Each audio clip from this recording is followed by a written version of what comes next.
Hi everyone, welcome to MetalNet TV. My name is Sarah, and today I am honored to speak to the legendary Joe Franco. Joe, in addition to being an incredible drummer musician, has done so many interesting things in his career, and I'm really excited to talk to him about it because some of you probably know about some of them or maybe all of them, but I think a lot of you are going to be surprised about some of the really cool things he's done in his career. So join me as I talk to Joe, but before we do, just remember to subscribe to this channel, follow me on Instagram, Twitter, and Facebook, and make sure you click that notification bell when you're on YouTube for MetalNet TV to make sure that you get alerted to all of these videos. Here we go. Hi Joe, how are you doing? I'm okay, Sarah. Good to see you. It's good to see you too. I can't believe it's been 12 years. Crazy. Yeah. So for everybody at home, this interview, or this conversation rather, is actually very special to me because I actually know Joe, because Joe and I worked together for 4 years. I was on the show for 4 years on a beautiful show called Between the Lines, which we'll talk about in a little while as we talk about your amazing career.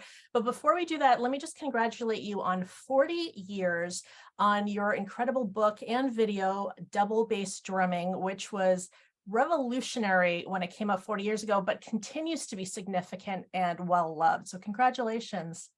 Thank you. It means a lot to me. It's like something you did on your own, not on the, not, latching onto a band or doing something or getting lucky in some way. It's something that really required a lot of work, concentration, and research, Mhm. and picking a lot of drummers' brains and really trying to gather all the concepts I wanted to put into it. Yeah. And I mean, the drummers at home already know your book and why it's important. But when we get to that part, we're going to talk a little bit about the significance and in terms of time and space so that everybody at home can understand what was going on at the time you wrote the book. So I do want to start though with your young life. You and I share something in common aside from Between the Lines, in that we are both first generation Americans, children of immigrants. And so where did your parents immigrate from? From Calabria. Calabria, Italy, right? Yeah, it's like the Nice. toe. It's before Sicily. Okay. Yeah, the toe of the boot. And how old were your parents when they came here? My mom was three or four, and my Okay. dad was maybe 12 or 13, that Okay. range. So I mean, your mom was raised here. She's from Italy, but she was raised here. And Yeah, then your born dad in had Italy, that, raised here. yeah, but your dad had that really interesting experience where I'm sure he remembered a good deal of Italy and spoke Italian and all that. Um, Yeah. and then, but then he was also raised here in some formative years. Did you really feel that Italian influence growing up? Well, it just was what it was. It was growing up in an Italian household with grandma and grandpa and my family and my aunt and uncle all in one big house. So were you in like one house, or was it kind of like a double decker where Yeah, people I had got both a spaces? triple, three floors, Oh, nice. and the drums were in the basement, because my uncle played. Okay. And once he got married, they just were collecting dust, and that's when the Beatles came out. So that's my initial story. Now Yeah. the Beatles came out, and I had a drum set in the basement, Mhm. so it was like a no-brainer. I just Yeah. put on my Beatle records and rocked out.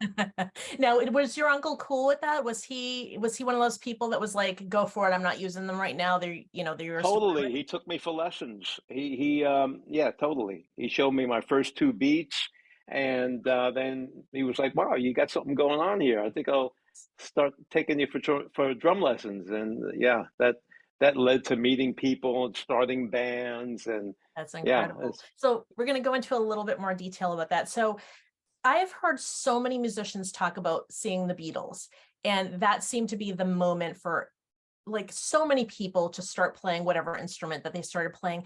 For those of us who weren't there, because I grew up on MTV, so there were tons of bands and there was tons of shows and there was tons of magazines and tons of everything. I knew what Pat Benatar looked like. I knew what, Doro looked like. I knew what all of my heroes looked like. I'm thinking that when you were growing up, you didn't always know what these musical heroes looked like or things about their personalities unless they were huge, like the Beatles. So can you explain what was it about seeing the Beatles on Ed Sullivan for you that sparked that thing so that we could kind of understand like what that moment was really like and how significant it Well, was? when you go back to that era, most of what you heard on the radio were singers and a background band. Mhm. Whether it was the Four Seasons or the Jan and Dean, or yeah, I mean, it just off the top of my head, I can't think of everyone back then, but it wasn't like a band like the Beatles. Beatles came out, and this guy played guitar and sang. He played bass and sang. He played guitar and sang. The drummer. It was a real unit. They did the whole thing. So if you knew a guitar player that lived around the corner and bass player down the block, you can put that thing together, and it's like a little gang. Nobody was the background players. You were the band. So Right. that's what the Beatles brought to the party. That whole band experience, and that's the way I saw it. Yeah. And that's what was so appealing because he could just get guys in the neighborhood and usually go over the drummer's house because he had the most gear to schlep. And fortunately, my parents and grandparents and everyone in the house put up with it. And every weekend we jam out and rock out and play covers. Most bands had the same repertoire back then. It was all the R&B standards, you Mhm. know, a Knock on Wood, Hold On, I'm Coming, and In the Midnight Hour. Everyone played those standards. Mustang Sally, Ventures, all the Venture songs, the instrumentals, Wipeout, of course. And it was a great way to grow up. It was a great way to grow up because you kind of like went through school during the week and you just couldn't wait to Saturday to go to band practice. That's And awesome. that's how I remember being a kid. Yeah. Yeah. So you were lucky that you had that drum kit at your house. Yeah. Do you think you would have gravitated to the drums even if you didn't have that situation? That's a good question. I don't know. Um, I think having the drums in the house helped because my uncle used to do club dates, and I used to watch his band practice, and I didn't really want to be a trombone player. I mean, he had the trombone player in his band. I mean, it was a club date band.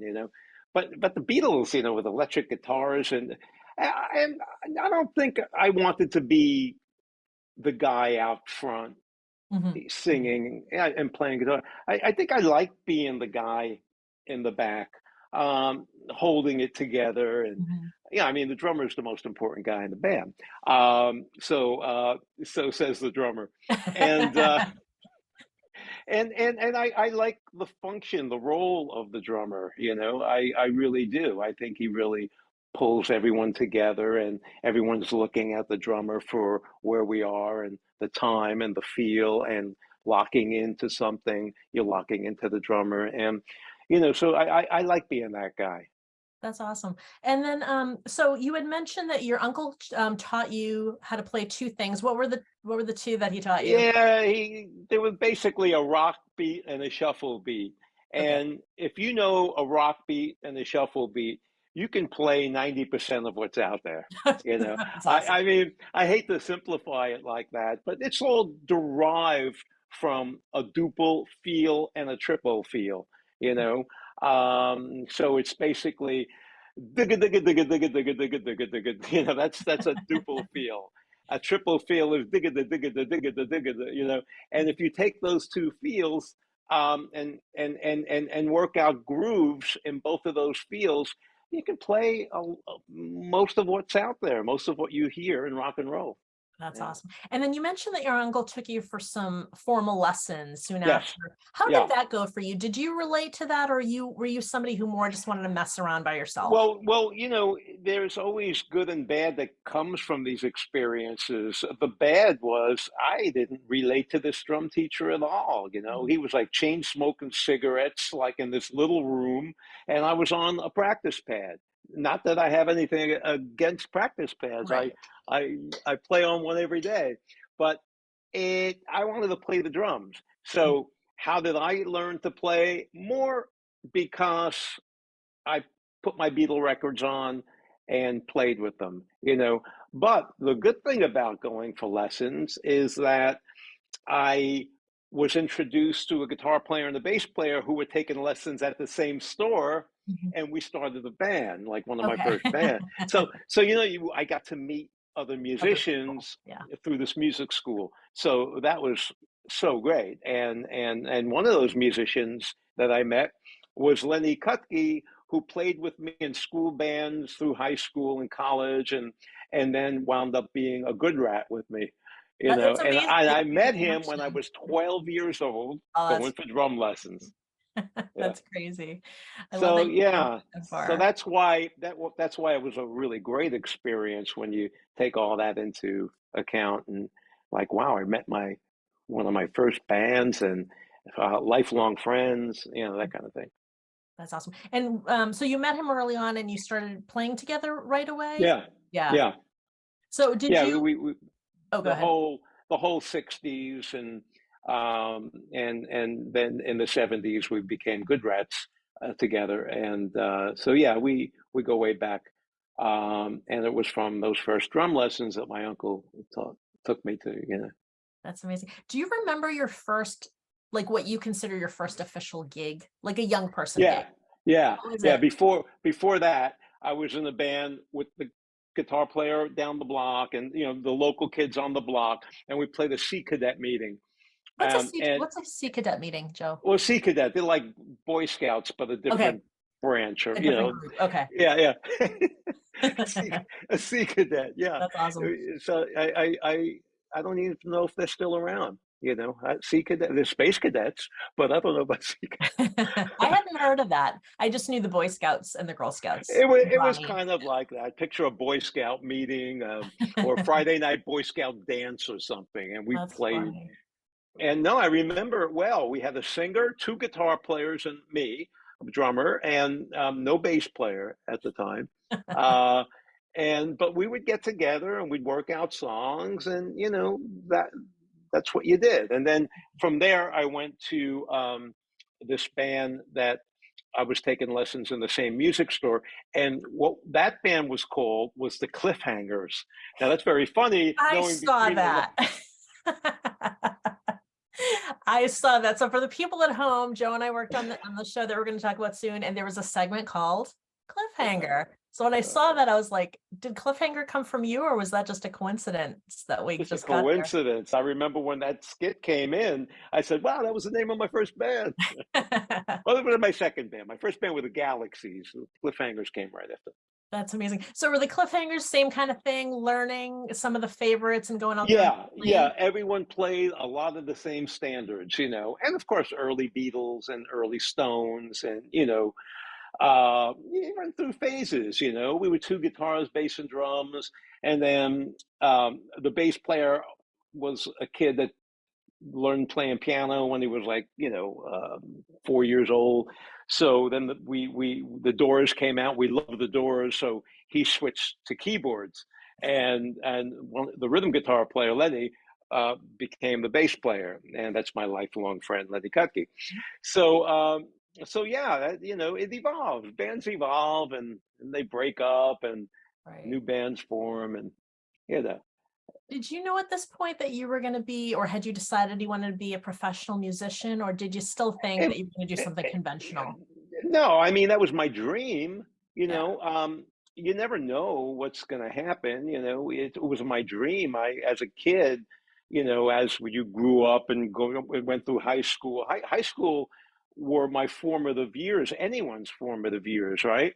Well, my high school years were in the mid to late '60s. Mhm. So what was happening then? Everything, you know, everything. I mean, when I was midway through high school, that 67, everyone came out, you know, the Doors and the West Coast Airplane and In England was Traffic and Procol Harum. Sergeant Pepper came out in '67. So much stuff came out right in the middle of my high school days.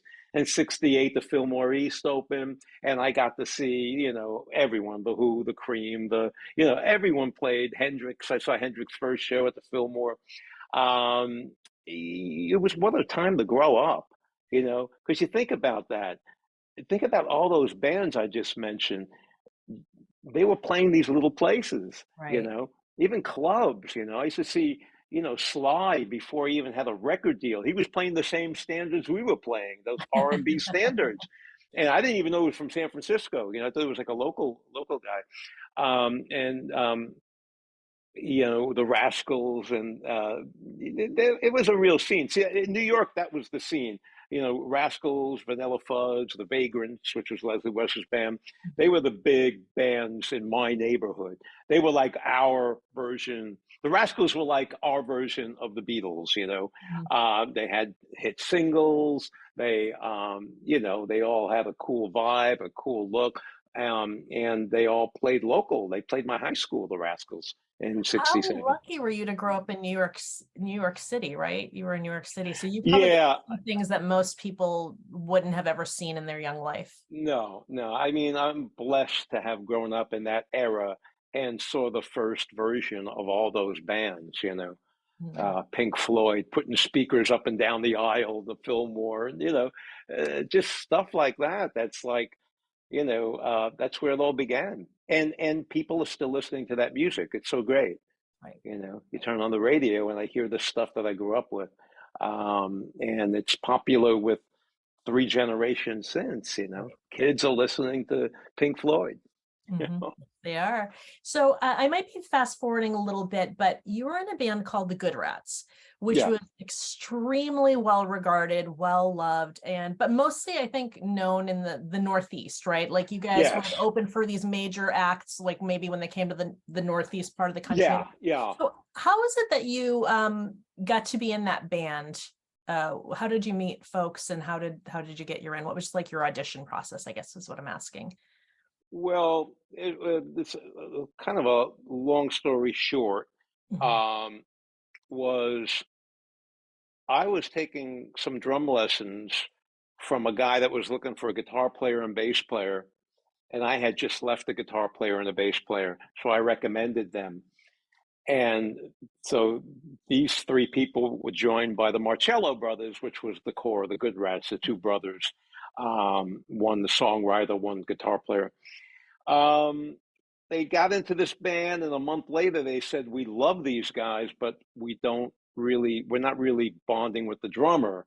Meanwhile, he was my drum teacher, but he just wasn't the right drummer for the band. And they said, "Would you want to give it a shot?"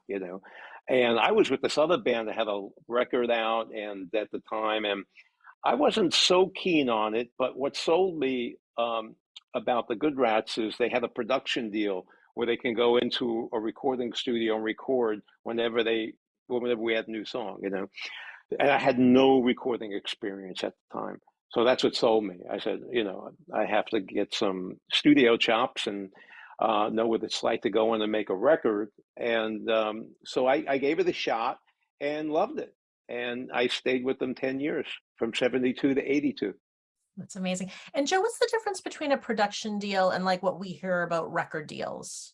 Well, a record deal is a record company, gives you money to record the record, and hopefully gives you some tour support to go out and support that record.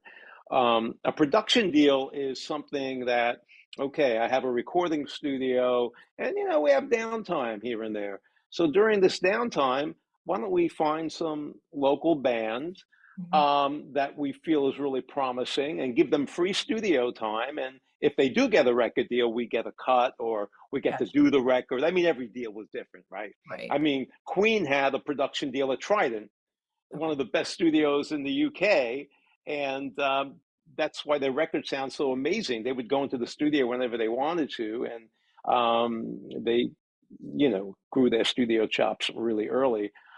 So that's what really attracted me to the Good Rats, the fact that they had this production deal, and they were a great band. They had great songs. Pepe Mhm. was a great songwriter, So and the songs were really well rounded too. I come from a more rock, you know, background, and the bands I like were real rocky. But Good Rats were like jazzy, and they had some proggy stuff, Mhm. some pop stuff. So it was nice to have a variety of music to play. So I dug it. So were they already kind of a big deal when you joined them, or did They this had a kind of record. start to happen? They had No, the they had a production deal, record right? early, like late 60s on Cap in 1969, and the band fell apart. And this was like the putting together of a new version of Good Rats. And that's why the two brothers had this drummer that didn't work out, and I had my guitar player and bass player, who I played with for a long time, go in and wound up joining. So that's how that evolved. We started from scratch. We had all these songs that were written, but in order to get our foot in the door and play clubs, we had to play like half commercial songs and Right. half original songs. So that's what we would do. And it was to the point where we would play one of our songs. If the club owner was getting on us for playing too many originals, we'd just say, "Oh, this new song just came out, the Rolling Stones. No one heard it yet." Tell whatever tale you have to tell to make sure you play as much of your own stuff. That's Exactly. What's really interesting about this group is that they got to be so big and so well regarded and get to, tour and everything like that. Um, what was there, I feel like this, I mean, everything changes over time, but what was going on in that time period that allowed for sort of local bands to be so successful and play? Because I've heard you say you played 5 nights a week, 7 nights a week throughout your career. And I've heard like belly dancers talk about that too, that they used to be able to perform 5 to 7 nights a week. And Yeah, then that well, doesn't there exist were anymore. multiple clubs in every town, and there were different pockets of Long Island or Westchester or Connecticut or New Jersey, Southern Jersey, Northern Jersey, Western Jersey. Yeah, there was so many pockets, and each pocket had a bunch of great clubs. So you can play a circuit going from Philly to Buffalo to Boston to DC, that whole circuit. You wouldn't have to repeat a club more than 3 times a year, maybe. Wow. Yeah, so there was that much work, Yeah. you know. So, and we were like kind of centrally located where we can go to Connecticut or up Poughkeepsie or Asbury Park and a lot of the times we'd go and we drive home. We just drive 2 hours, play our gig, and come back. That's We did that for many years, and then we started putting records out. So then we would put a record out. We would tour for 3 or 4 months, Mhm. try to spread the word, and then come back to the local scene. Now, what enabled this local scene to be so huge was not only there were all these clubs. Why were there all these clubs? Because there were a gazillion kids that wanted to go see music. And they all got in because back then the drinking age was 18 Mhm. and they weren't strict. So it was so easy to get some kind of phony proof. And if you were 16 years old, you were in that club, you know. Right. So that's a lot of people. So that's why that scene was so huge in those days. And then in 1980, I think it was 80, the drinking age went up to 21. And that kind of killed the scene, and they were getting really strict and cutting down on minors getting into bars. And that kind of killed that local bar scene. Yeah, that must have happened pretty abruptly if, It the did. law comes in and then all of a sudden I'm guessing the work dries up or maybe the bigger bands get to get the whatever gigs there are and a lot of people get pushed Yeah, out. there was other factors. Discos and VJs were starting to get really big, and all the chicks were hanging out at the discos, so the guys wanted to be where the chicks were. And so, Right. well, what do you want to do? Do you want to go out and meet some women, or do you want to go see a rock band? I think I'll go for the women. Well, that makes sense too. But I had heard you say that about the drinking age changing Yeah, um that's a big in thing. another interview, and that was like it blew my mind because it's like, oh, well, obviously that's a huge and significant difference to the culture because now Yeah. you have a bunch of people between ages of, let's say, 16 and 21, the people who could sneak in and say that they were 18, and the ones who actually were 18 who now kind of don't have anything to do, at least not the way they used to in terms of going Yeah. to clubs. But So, wasn't the Boston area like that as well? Because we used to play a lot of clubs up there. The I mean, that was Rat. a little before my time, but Yeah. Boston definitely, I know Boston definitely had a huge Yeah. scene. We used to play Paul's Mall and the Rat. Um, what's the play the channel, Hmm. a great place, and then the other one that I it was on the tip of my tongue a second ago and now I lost it, but there were a bunch of really cool clubs up in Boston, and it was a similar scene to what we saw in the tri-state area, you know. Yeah, And I don't know the history of what happened to those clubs in terms of drinking age and this and that, but for New York and Jersey, that's what killed the scene. Yeah. yeah, gotcha. So, is what So, it is. now it sounds like you went straight into playing and just went from different band situations until you eventually got into more professional ones. Was college in the picture for you in your young years? I joined the Good Rats in my last year of college. Did you? Okay. Okay. Yeah, so I went to school, and it was crazy because I was living in Long Island at the time, um, with my parents, Mhm. and the Good Rats are from Long Island. And all of a sudden, Long Island was, oh, this is great. I'm playing all these clubs and making all these new friends and blah blah blah. Um, because up to that time, when my parents moved to Long Island, I think I was 16, I hated Long Island because I was a city kid, you know. And then all of a sudden, I'm playing in this big Long Island bar band, and it was just like, oh, this isn't bad. I can I can handle this. And Yeah. where did you grow up? Which borough did you grow up in? I grew up right on the borderline of Brooklyn and Queens. So Okay. my school was in Brooklyn. My house was technically in Queens, but by 2 blocks, right Gotcha. on the borderline. Gotcha. And yeah, and I mean, when I was a kid, we didn't play bars when we were, cutting our teeth on our Right. instruments. We would play like high school dances, and that's sort of the battle of the bands, and so that was some fun moments, or private parties, Right. But then, when I joined the Good Rats, of course, we're playing bars, and so one year, the first year I joined, it was tough because I was going to college in the city, Hmm. so I'd be traveling from Long Island into the city, going to college, and then going to a gig, and then getting up and doing that again. It was a challenging year, but it was so rewarding. By the time I finished school that year, my senior year, we had a record deal on Warner Brothers. So You I were ready just to went go. straight from college to hitting the road. That's You know, amazing. Yeah, it worked. yeah, It it was worked out for you. And good timing. you didn't major in music, right? No, no, I majored in computer science. Wow. Why? Bec- because it was easy, believe it Was or it? not. It was just, yeah, writing programs. It was logical, and math was easy for me. Mhm. Um, I was just I was pretty much following the path of least resistance, I love it. and like I can do this. I can get decent grades, not study too hard because I needed time to go to rehearsals, and you know, Right. uh, because that's what I wanted to do. When you say, did you always picture yourself being a musician? That was my dream. But I think I was realistic enough to know that that could be fantasy world that might never happen, and for a lot of people it doesn't happen. But I think that if it never happened and I got into some kind of a straight gig, um, it would always be a hobby, Right. because I love music. Music would always be a lifelong hobby, as it is now. I consider music, for me right now, music is more of a hobby.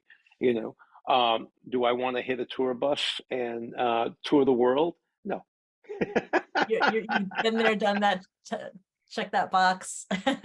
Well, when I go travel, it's me and my wife. We go, just I mean, I love going to shows. I mean, I'm going to be seeing Maiden on Wednesday. I'm going to Nice. Nice. I mean, I still live for music. I love music, Yeah.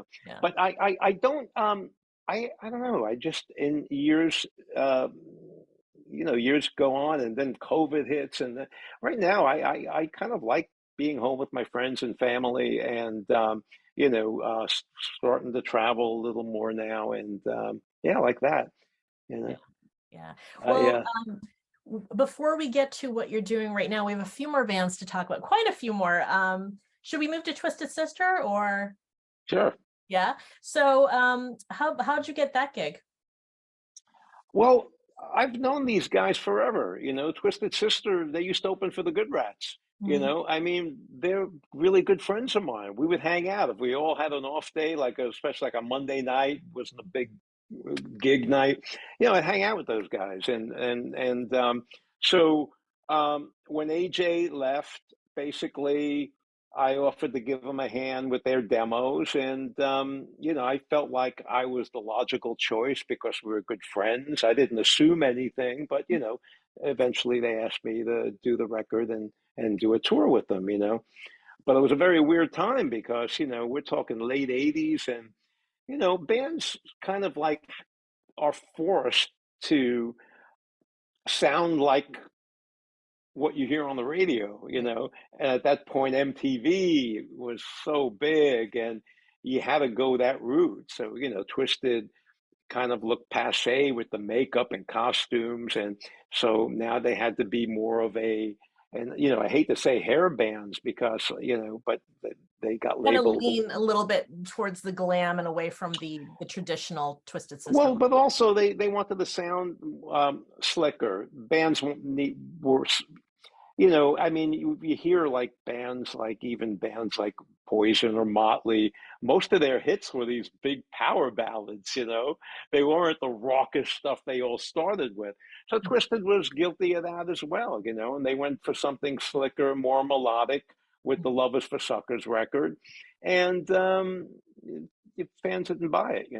So well, the fans didn't buy the one before that. Leader of the Pack was kind of a bad move for them as well.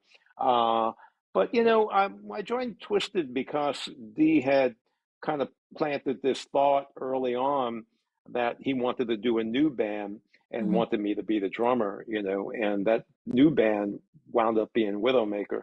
And I thought that was a great band, but it just came out at the wrong time. Should have Yeah. come out 5 years sooner. I think it would have made a And huge difference because I was telling yeah, you, I really discovered it yeah, more by the time very we took recently. off, Nirvana was already around, and Yep. the Seattle thing, and took over. And I Yeah. love the Seattle thing, and I get it, I get it. I mean, music goes in cycles. It's kind of like the '70s. Things got so slick and Journey and Styx and all these REOs, and it got so polished that the punks came in and tore it down, and Right. and and then the punk thing happened, and then same thing happened in the '80s. The bands got so glossy, and everybody was trying to be their video when they got on stage, and it just got a little bit too polished. And then grunge came out and just, and so it's kind of cool. I think it was healthy. I love the Seattle scene. I love Soundgarden. I love a lot of those bands. And but anyway, that's the time Widowmaker came out. And even though Widowmaker was I feel a really great band, um, it just selling an '80s rock star in the '90s, so it didn't work. Right. So Just to jump yeah. back a little bit, I didn't realize at the time that the Twisted Sister album that you were on was actually meant to be Dee Snider's solo album. He had started writing songs more in the vein of radio friendly melodic rock. Mhm. And so when Twisted started putting material together, that's kind of what they should be doing to get played, and then it just evolved into like, yeah, let's use these songs. Okay. Um, And I heard that the label actually pushed for it to be a Twisted Sister album. Is that true, or was that more of a band choice? yeah, probably. It's hard to remember exactly that evolution. I mean, we took so long to find a producer, and we had more meetings than we had gigs. Um, Right. it was a pretty short-lived span, and it was just like enough already. He wanted to do something new. He Mhm. wanted to do something different, and it was kind of cool with Widowmaker. It got heavier again, Hmm. and less like um, you know radio friendly.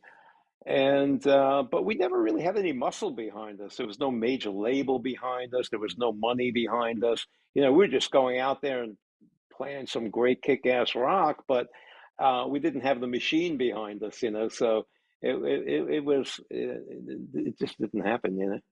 And I would definitely encourage anybody at home who isn't familiar with Widowmaker to check it out, because it's when I discovered it finally, I was like, this is amazing. How did I miss this all those years ago? So definitely, I would definitely encourage them to check it out because I think it's incredible music, like really Thank incredible you. music. Yeah, me too. I loved it.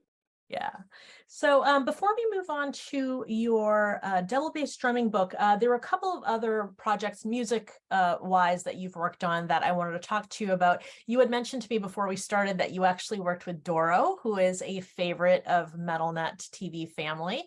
And then you also talked about working UFO and all that. So talk to me a little bit about those projects. When did they come in, and how did you feel about working with all those Well, folks? well, well, sometimes you do records because it has nothing to do with the band.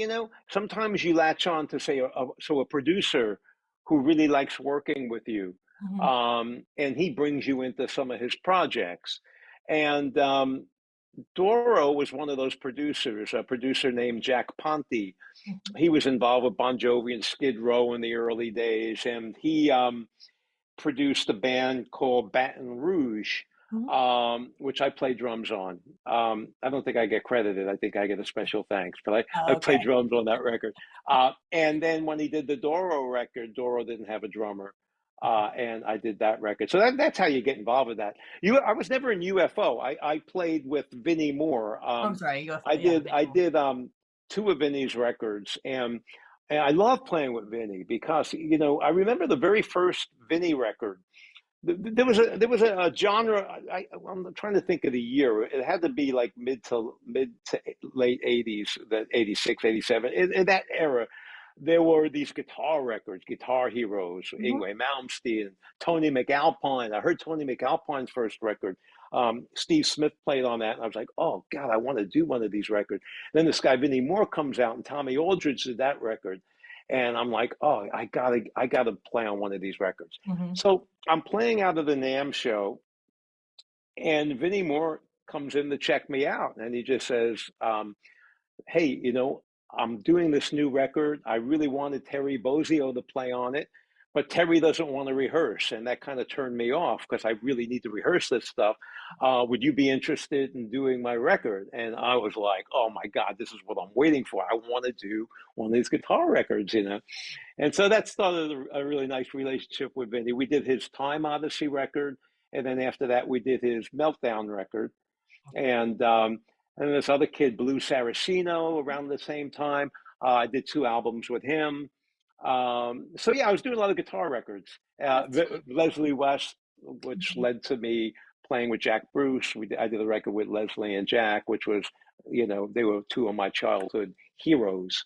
Cream and Mountain, two of Mhm. my favorite bands. So that was a real thrill.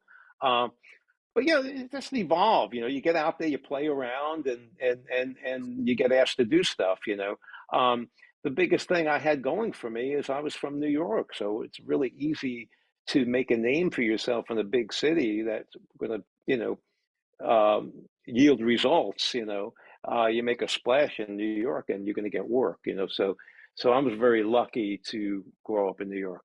Not only for the opportunities, but also I feel from the roots that Right. led to my development.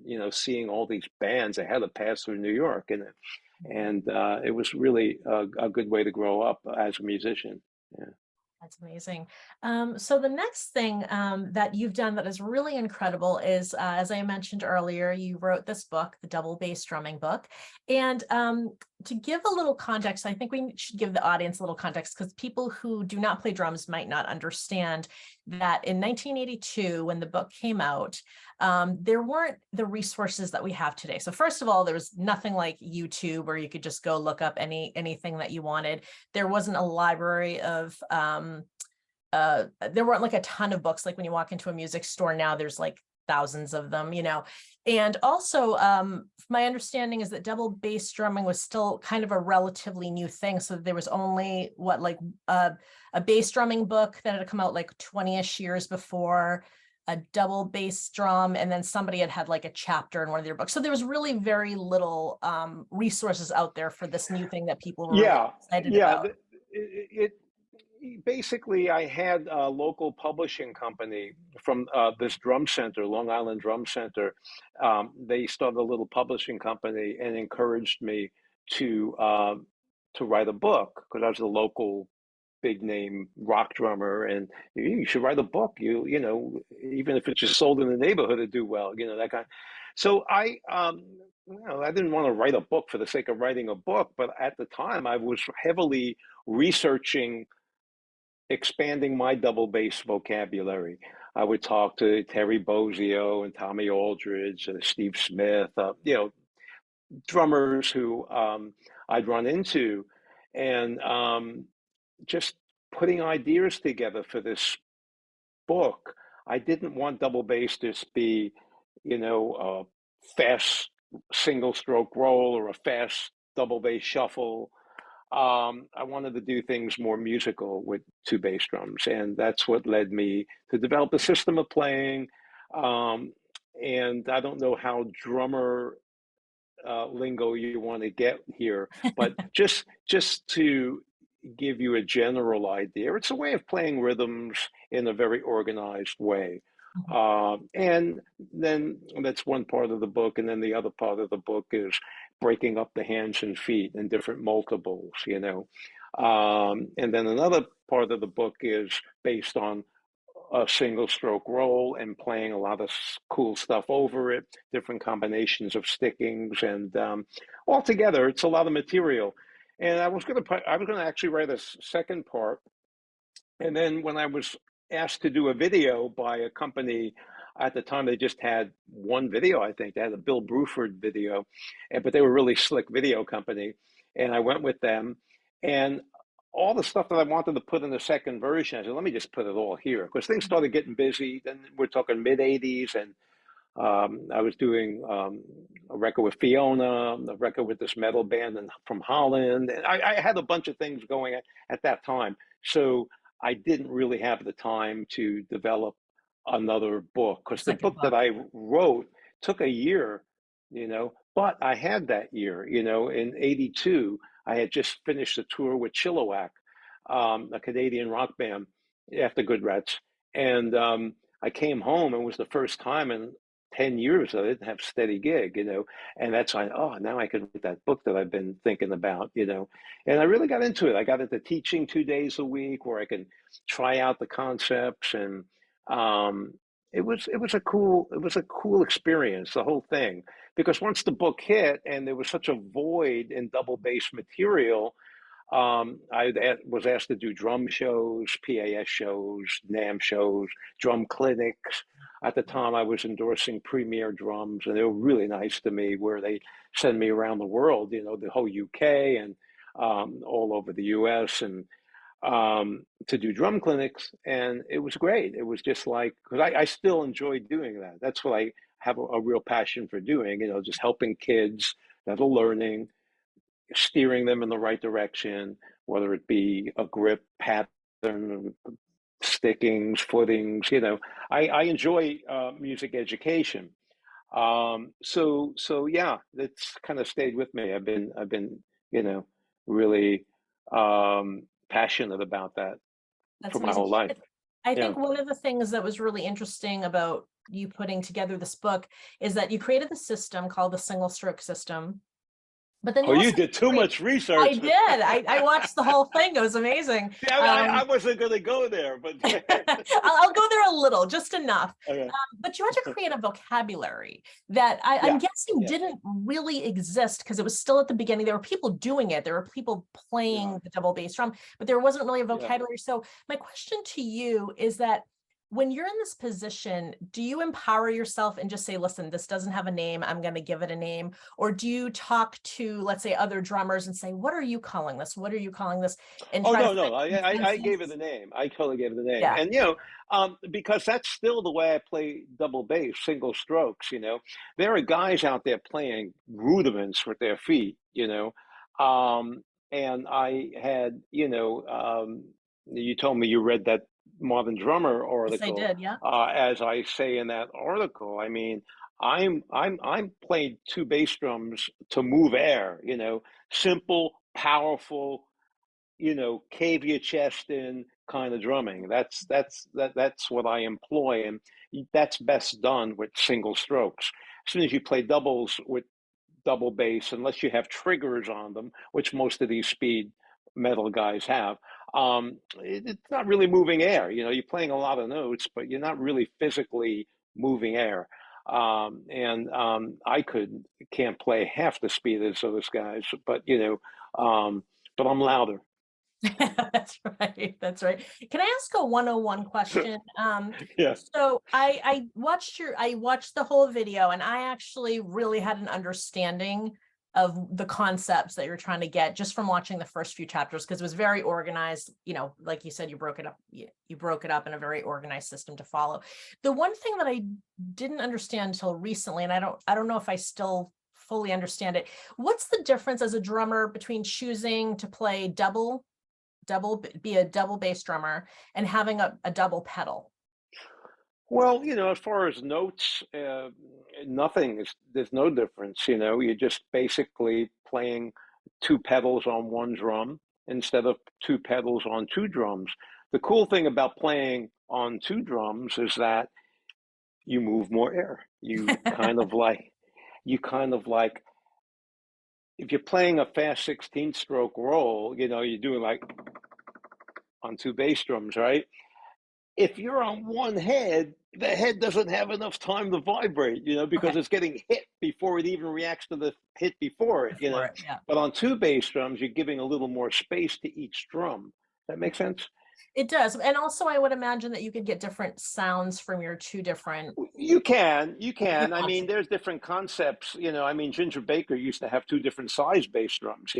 I like my two bass drums to sound like they came from the same tree. And this DW kit, it sounds that way. I like the pattern being played, um, to sound like the same sound, but two different instruments.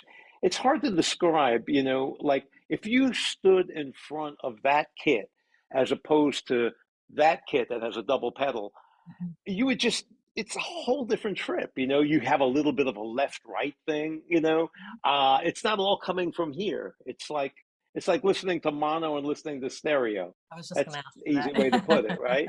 you know and that's the way I hear double bass. I like hearing a right foot and a left foot, and not on the same head. I like hearing a right drum and a left drum. But that's my personal taste. Most people play double pedal. Most people don't use two separate bass drums nowadays. Yeah. It's interesting because I think I used to confuse the two. Like because I had seen people with the double pedal and I'd seen people with that, and I don't think I thought it through enough to realize that there were two Well, different think about it. Most of the most iconic double bass drummers were playing one bass drum eventually in their career. Everyone. It just seems like very few people are still playing two bass drums. Alex Van Halen, you're not going to see him with a double pedal. Tommy Aldridge, you're not going to see him with a double pedal. A lot of the old school guys still play two bass drums. But a classic. lot of the modern guys and all of like the jazzers and the fusion players, they're all going to play a double pedal on one bass drum. It's more economical the way you can set your drums up by, matter of taste. Matter of I'm taste. not saying one's better. I'm just saying I like two bass drums. But then again, I'm more old school, so Yeah. I'm a proud dinosaur. I love it. Well, Modern Drummer called it your book, the most important book in developing a strong concept in double bass drumming. How does it feel to just 40 years later to know that it's people feel that strongly about. Well, that blows my mind. That blows my mind. It's flattering, but um, I always thought that things will progress, and if things got more complicated, they would be the more popular books. But with Double Bass, it seems like the real foundation are the popular books because you're getting people who want to learn to play two bass drums into that book. And the more advanced stuff, a lot of people playing more advanced stuff on double bass, they have their own things that they're doing, rather than following one guy. Um, don't know. I'm flattered that the book is still popular. It's a great foundation in double bass, but there's so much more that can be done on double bass than my book. There's so much more that I just basically lay out the basics. Get people started and then they can do with it what they want. Yeah, but sometimes the basics are the classic books. Mhm. So it was right place at the right time for that Wrote book. one of them. That's pretty amazing. Well, congratulations. There is a beautiful 8-page article in Modern Drummer. I believe it's the September 2022 Yeah, issue. And yeah, then that's mine. also looked like you had a series throughout the summer, June, July, August, where they had you in the magazine, and they also have you in there in October. Well, what they've been doing, they've been taking like a page or two from the book Mhm. and showcasing different parts of the book.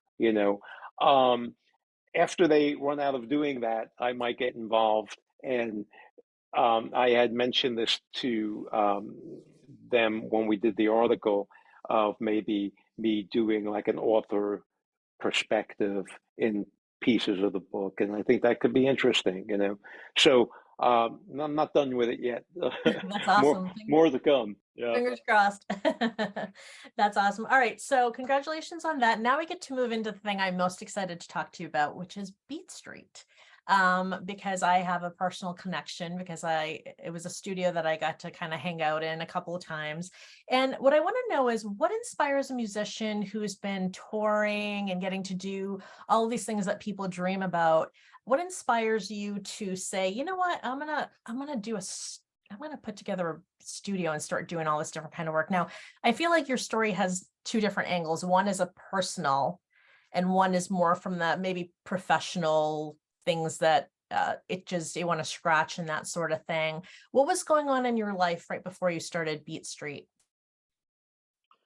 Well, I was playing in Widowmaker, um, doing a lot of records, both playing and programming. Um, and I met my wife. And when I met my wife, she moved into my loft, and all of a sudden, we're making kids, and there's no room for the studio in the loft, and Mhm. that started Beach Street. It went down 3 blocks from 22nd and 3rd, where we lived for 20 years, Mhm. to 22nd and Broadway, and found a place to park my stuff, my drums, all my recording gear. And I was doing a lot of work with Paul and Paul Jacobs and Chris Surf, who from the television show we worked on together. And when Between the Lines was an idea, they asked if I'd like to play drums in this children's show. And I had just put Beat Street together to get my gear out of the house. And I say, and I started really, building up on my collection, and the gear was it was pretty first class. I said, I'd love to do this show. And as I got closer to it, they started talking about where we would record the show. And I said, well, my drums are mic'd up and ready to rock. And they came by and they saw what I had. And they said, we could do the whole show here. So that's what happened. So basically, well, why did I put this place together is basically to take my stuff out of my loft. Um, how did it become successful and triple in size from the time Between the Lines came in? Um, it just grows. It just Yeah. grows. Like one thing, I like doing these because doing interviews because sometimes your path inspires other people, you know. But what I got to say is there's no crystal ball, or very few people are going at life with, I'm going to do this, then I'm going to do this, then I'm going to do this, and then I'm going to do that. You Right. know, it doesn't work that way. The phone rings, and you seize the opportunity. And that's what happened with Between the Lions. When we finished the season of that, I you know got recommended to do this other show, and it just Word of snowballs. mouth. And then all of a sudden I have a second career Mhm. that has become a successful career, which is kind of crazy because I feel like I've had two really great careers. And Beat Street is, we're still doing really popular children's programming, you know, um, for Nickelodeon and for Netflix and for, the usual avenues. And it's been a great ride. It's been a That's great ride. amazing. We're still, if you walked in there today, it would be like you never left. You know. That's amazing. And it's a beautiful studio. Like I remember Yeah. just walking in and just being like, I want to live here. It was just so great. Yeah. Well, those days were much more fun than they are nowadays as a musician. Mhm. It's still fun and gratifying to do this programming, children's programming, and to, do music, sound effects, and just bring these visuals to life, to teach kids, to teach children. It's all great. But what made it even better in the late 90s when Between the Lions started was you were playing music. We Yeah. were playing music every day for that show. It was like a musical. Mhm. Every show, every half-hour show would have 4 or 5 songs in it, plus a whole big underscore. And we'd be playing 2, 3 days a week. It was amazing because you felt like you were in a band. And Right. here I am doing children's programming, but at that time we weren't mixing shows. We were just doing the music. You know. So what happened with Between the Lions is after 2 seasons or three. I think after 2 seasons, they wanted to make a change, um, to where they would mix the show. And I just pretty much made them an offer, say, I can mix the show. And that led to what they call audio post, where you're not only doing music, but you're doing, all the sound design, the Foley, the footsteps, all the mixing. And nowadays you have 5:1 mixing, and, you know, um, it grew into a pretty cool business. Yeah. It strikes me as a lot of people who turn out to be really successful seem to be the people who are really open. Like you see an opportunity in front of you and you say, you know what, I could do that. I could be that person, or sure. I would never thought about that before, but you know what? Sure, I'd love to be in a band that plays children's songs for a children's educational show. Like who thought Well, at the beginning of your I'm the career? king of, yeah, I can do that when I can't do that at all. But I'm the king of that. Yeah, yeah, we do that. And I'll learn how to do it, or I'll Right. hire somebody, to get it done. But I love like flying by the seat of my pants. I love that. Yeah, we can do that. Bring it in. That's phenomenal. I was sharing with you that when I got the Between the Lions job, it was the most I've never been so excited in my life. Then when I got that job, I was like so excited. And then when I started thinking about music, because you guys had already been doing the show for about 6 years at that point. I came in the Oh, okay. seventh, I, eighth, I ninth, and tenth I didn't season. realize you came in that late. So you came I in came like, in quite a bit later. okay, all Yeah. right. Didn't feel late to me though. I still felt like I could be a part of it and contribute But, in a way, but but did you know the show from WGBH? Did you know of yes, the because show? I worked there, and I knew, so, and Oh, I wanted okay. to work in children's television. Of course, everybody wants to work on Sesame Street, so I had my eye on Between the Lions because I knew it was like the big sister of Sesame Street, kind of for Sesame Street Exactly. graduates. Exactly what it was. And Yeah. yeah, so I had my eye on that, but I was already at WGBH working on some other shows, I um, see. and so I heard that that was coming up, and I was just I never So you prayed knew so hard in my Judy life. and Beth and all of those Yes. people that, Yep. oh, okay. Yep. Well, I actually didn't know Judy and Beth yet, but I made it so that I did know them eventually and could be in the running for the job. Um, but when I first heard, I mean, I knew the show had music, obviously, but I don't think I ever really thought about it. And when I remember when I first heard them talking about the musicians, and I just kind of had these preconceived notions about like what kind of musicians work on children's music for a children's show. Because even though I loved the music, I just wasn't sure. Because I've met musicians here and there who I think picked up children's gigs because they thought it would be easy, or not necessarily had the passion for it or what have you.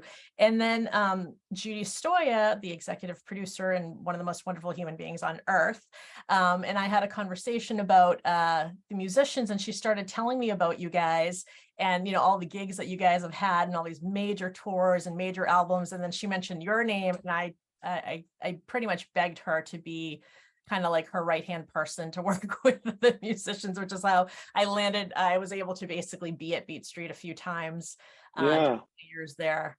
So you got both. You wanted to be in children's television and you love Yes. music. Yep. I Yeah. got everything. I got everything. It was worth Perfect it. job. It was the perfect job. And when it ended, I knew that I would spend the rest of my career comparing every job I had to that one, and that they would never match up. So the only thing I've done since then that I've loved as much is MetalNet. That's great. How long have you been doing this?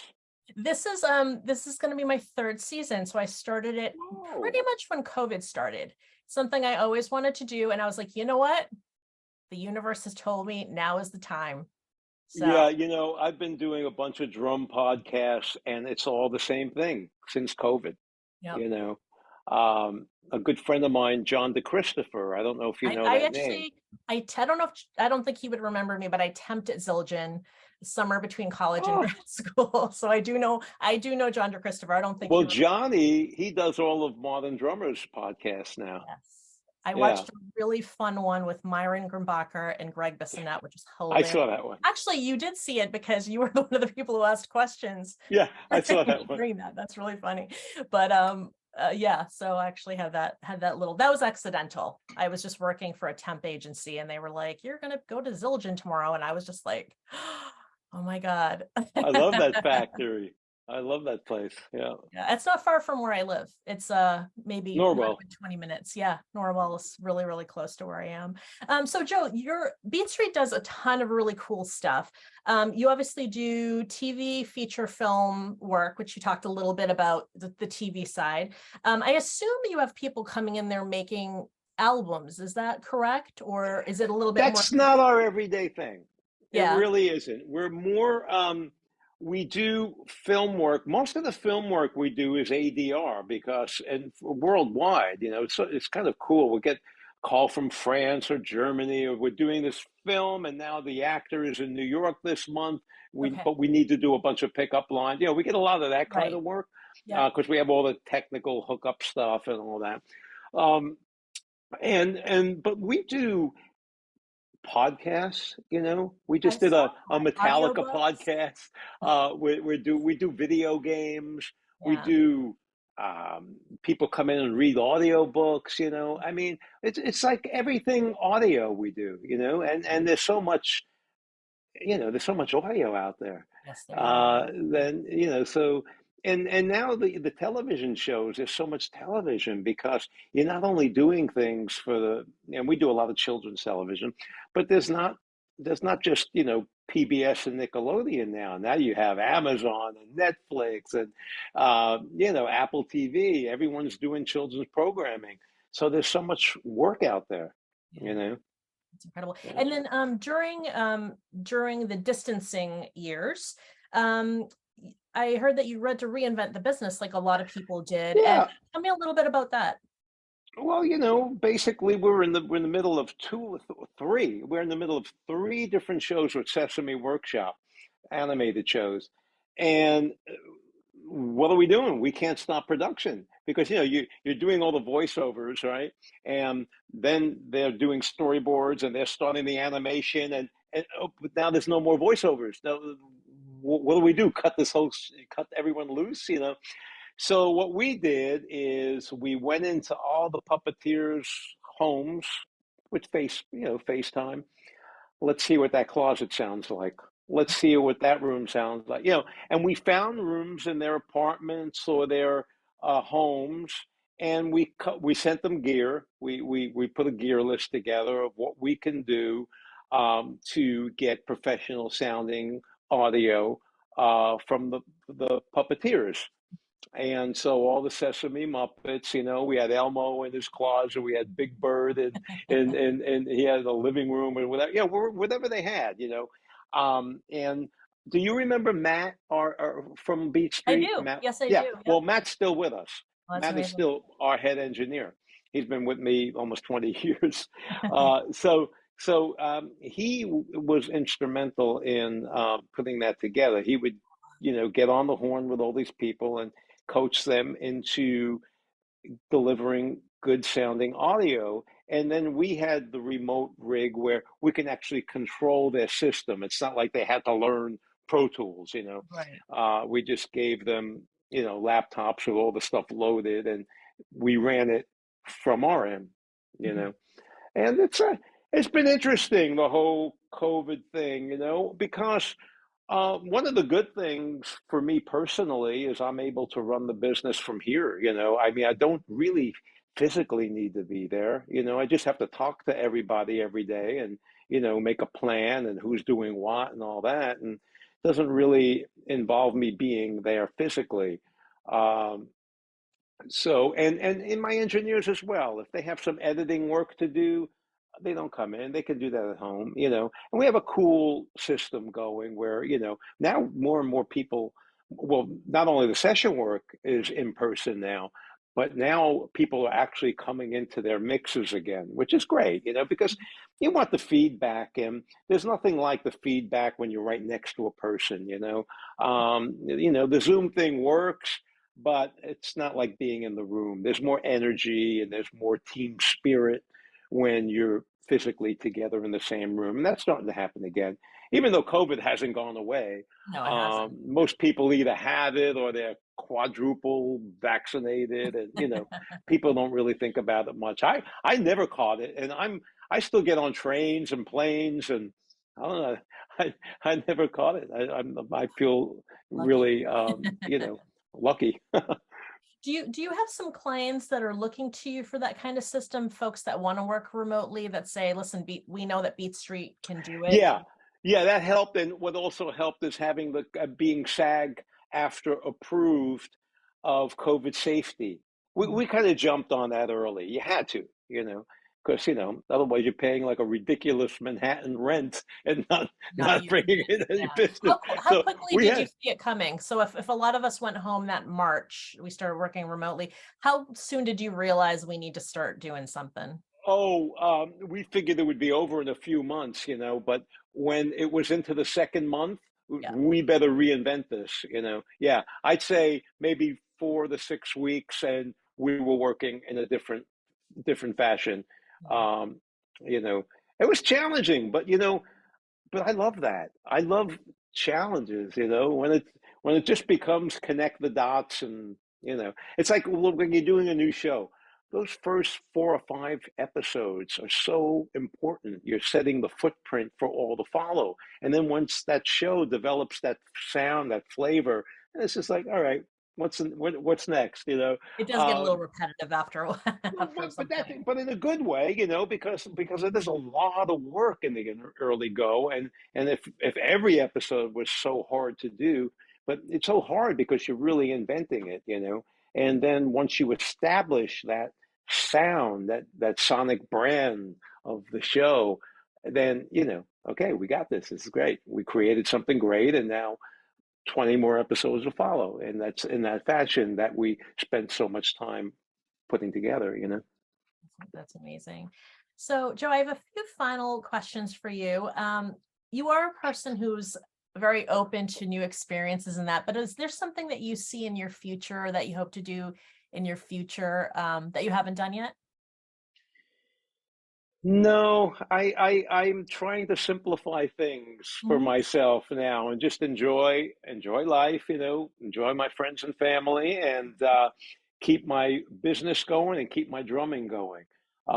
Drumming is something I work on every day.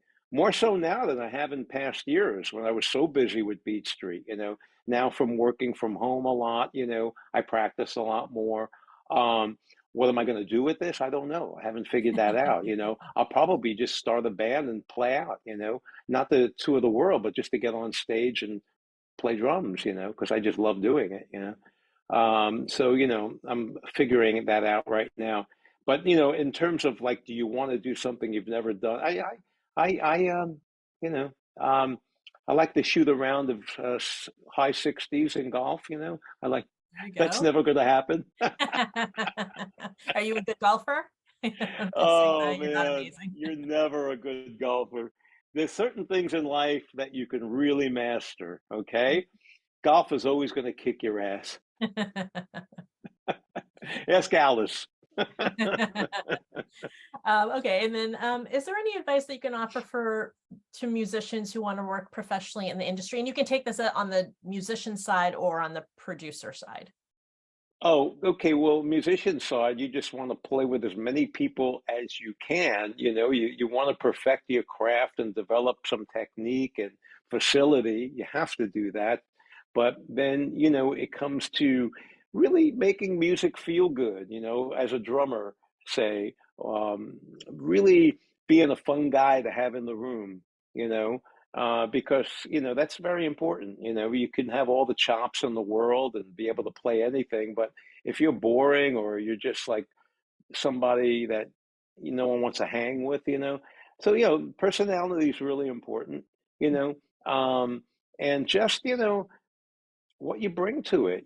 I mean, you basically have to play every song like it's the last song you're gonna play. Have passion, for for the music, for your instrument, and in the early go, money's not important. You should just try to play with everyone you can, regardless of what they're paying you, and then you develop a name and you develop a reputation, and then you're able to have a career. But in the early days, all you want to do is play with as many people as you can. Um, that's how you get word out there, And again, I don't know how to do it if you're not in a big city. I don't want to sound discouraging to people who Right. aren't, but I had it so easy in that it was really easy to make a name for yourself, and in New York or in LA or in Nashville, in Chicago, a big city. It's a lot easier. So I guess if I were some kid living in the middle of Oklahoma, I probably would want to go to a music school in a big city because then I'm in a big city. And 4 years of living in Boston, going to Berkeley, or that kind of a thing. Um, yeah, you'll make a lot of connections, that you can't make back home because you're coming from a small town.